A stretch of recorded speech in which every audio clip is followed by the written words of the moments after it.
السلام علیکم وراره څنګه چلو پرون تاسو څه چل کړو پرون په موټرسایکل دوه کسان راغلو ها. مونږ ته وی چې مونږ ته وی چې چیلې په څو ده مونږ ورته چې 15000 ها. وی چې نو په 10 راکې و مونږ په 10 ورکړه هغه ټولې پیسې جالي وي چې نو بیا هغه لاړه وتښته پلس ته مونږ دا خاص وی چې اغلان د مولون چې مونږ ډیره مجبوری ده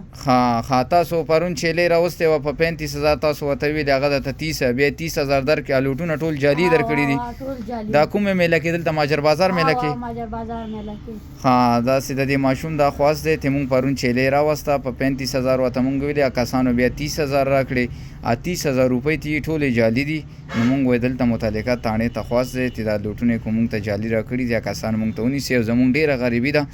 او دو سره داسې یو زیاتې کړي سړي بچلې دومره ټیم ساتلی مهنت به کړي او د وړي کې ماشوم ته د سره زنانه دی او د جالي لوټونه ورکړي او تاسو به خوشیږئ مرګرو ته تاسو تم څوک جالي لوټونه درنه کې لګزان دا ویډیو موږ د دې لپاره وکړه او زموږ پولیس والا ته خواست دي چې د دې د کسان منځوان ټریس کې او د ونیسي ډیره مهرباني شکریا والسلام